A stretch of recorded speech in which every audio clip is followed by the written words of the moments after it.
You're off the hook. Many people I've heard from lately have been talking about the difficulty of trying this practice, listening to that teacher, um, trying to like get things right, and nothing seems to be working. How the path of knowing ourselves feels like we're going backwards half the time, where pain deeper than maybe we've ever felt gets surfaced somehow and triggered. And we feel like we're actually less functional in many ways than we were 5 years ago. So, how could we be actually on the right track? And I have a bit of a beef with a lot of I would say the majority of all these spiritual teachings and videos you can watch on YouTube and articles you can read that are very one sided when it comes to love and light and manifestation and energy techniques and all this kind of stuff. There's a time and a place for all of that, but there's not enough support, help, teaching, witnessing for when we are going through these dark nights of the soul, when we are feeling lost, when we are not sensing the presence of divinity really in any way, where it feels like we've been left alone, or we're reliving traumas that we thought that we were over. And we can really wonder if like we're doing the wrong thing, or we need to add another like to-do list to our spiritual practices, or like what's that person doing? They seem to be doing really well. I need to do what they're doing. And you need to just give yourself a break and be let off the hook for a second. How good does it feel to know that you can just take a moment and let yourself fall into nothingness, into grace, knowing that you're always at the right place at the right time, no matter what the mind is saying, no matter what other people are saying. Your story is not supposed to look like anybody else's story. Your progress is not supposed to look like anyone else's progress. And when we can be okay with who we are and the all the fabulous parts of us, all our gifts, as well as the things we're embarrassed about, as well as the addictions that continue to crop up, as well as the immature tendencies that rub other people the wrong way. All of these parts that get repressed, all of these parts that make us feel like we're less than other people and we need to hide. Um, it's all okay, because every single human being has a bunch of both sides of those things. Some people are just better at hiding it. Some people just have massive masks on all the time with like a happy grin, like 24/7. And that's just not authentic. I saw someone say the other day, I can't remember who it was, that the highest frequency it was like a feelings or emotions or like love and gratitude, but what's higher than that is authenticity. What's higher than that is authenticity. And if we're not feeling great, we're not feeling great. If we're feeling stuck, we're feeling stuck. And we're feeling embarrassed, or like we really should have just like shut up 5 minutes ago in a conversation and we just kept going and interrupting other people. That's reality. That's part of a human experience. And congratulations to everybody who's committed to being more authentic, who's committed to not try and be just like everybody else. Because that is the path to really let yourself off the hook from trying to do everything perfectly, because that's a never-ending hamster wheel.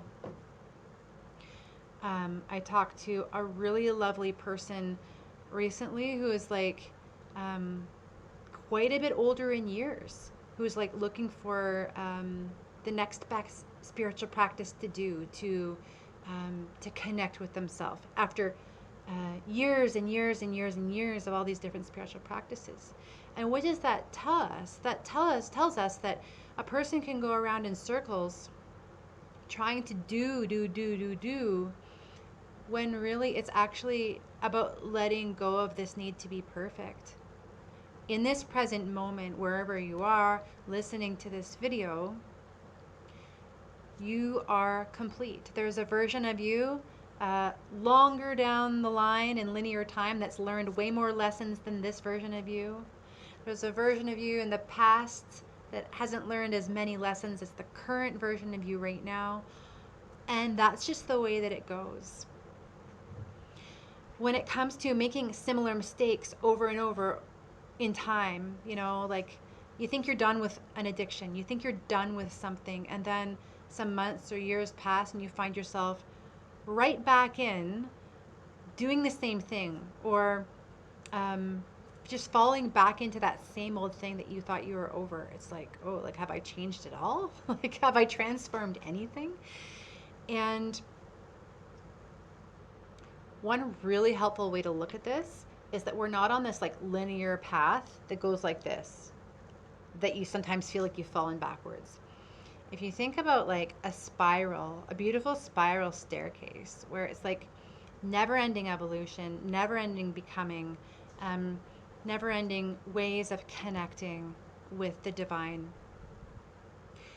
Sometimes when we come back for another round of that spiral staircase, we hit a similar issue. We hit a similar issue as we were hitting like the last round at that same point in the spiral. And I bet that if that's you, you are a little bit more aware of the situation a little bit earlier this time around. Maybe you didn't approach it perfectly, but you approached it in a way that you had a little bit more knowledge going in than the last time it got you caught up, And if that's the case, then that's amazing. That's something to be celebrated. I think that there's just a lot of pressure in general in society to measure up, to look perfect, to appear successful, all of this pressure that's out there. And social media doesn't help anything. It influences a lot of this need, a lot of this pressure on people. And that can spill over into people's inner work. That can spill over into people's path to knowing themselves, people's path to clearing the debris out of the way to connect deeper with divinity. But when it comes to these things, it's not about comparing ourselves to other people. It's not about a linear path. It's not about having the perfect set of spiritual practices. No, this is more wild. The way that spirit works is actually very mysterious and unpredictable. And if it's not, then it's not really that connected to spirit. And so when you're unpredictably triggered by something, when you get an unpredictable blessing, these things are not linear. These are things that we respond to, either in gratitude or in irritation or whatever. But this is the way nature works. This is the way spirit works. And there should be a wild, mysterious nature to it. And the minute we think we've got everything under control, and the minute we think we've got everything figured out, usually that's when some wild card shows up and causes us to fall on our knees and be like, oh yeah, I surrender. And that is the way that it's supposed to be. That is the way it's supposed to be. So for all the people who think that they've got it all figured out and that they've got this like cookie cutter whatever going on, that's great for them. But for those of you who know that what I'm saying is true about the great mystery, about submitting to the wildness and the expansiveness of divinity, and knowing that we're always in the right place at the right time, knowing that wherever we need to be, we're going to get there as long as we surrender to ourselves and what we're discovering about ourselves, even if it's not beautiful. And it needs to be said that times can pass, even if we've gone through a lot in the past and we've discovered plenty of things in the past. Other chunks of time can pass that are actually even more bewildering than anything that we've gone through before. Like another brand new dark night of the soul. Like, how does this happen? You know, that wasn't what I was expecting. No, because something has to get revealed to us during these times. And the level of pain that can get unearthed potentially during one of these dark periods of time can be more than we think we can bear, more than what was going on 5 or 10 years ago. But you know what? The version of you 5 or 10 years ago maybe was not mature enough, not grounded enough, not resilient enough yet to face whatever is in front of you now. Now you're able. And that's why it feels so hard. So please don't compare yourself to other people.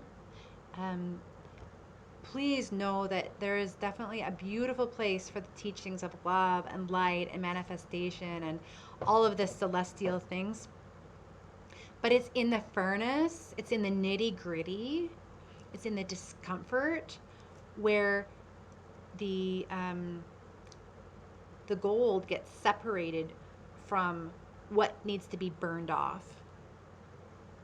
That's what's going on in these nitty-gritty times.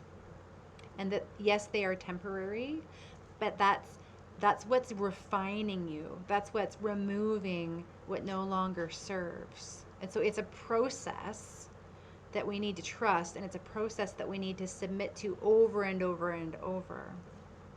So in case that's taking you by surprise, once again, and you were hoping that you weren't going to go through another round, there's many rounds to this. And there's many rounds of love and light and celebration. But a lot of it is actually this surrendering to the furnace, because that's really where the transformation actually takes place. That's where it happens. So I think that's all for this video. You're off the hook. Let yourself off the hook from all the pressure. Let yourself off the hook for needing things to look a certain way. No need to stuff these immaturities and these embarrassments and these addictive tendencies away as though they don't exist. They're part of your story.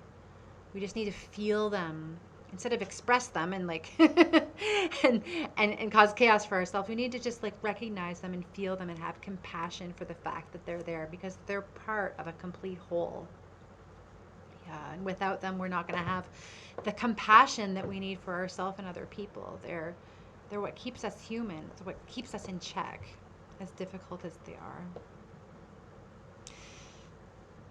Thanks, everyone, and journey well.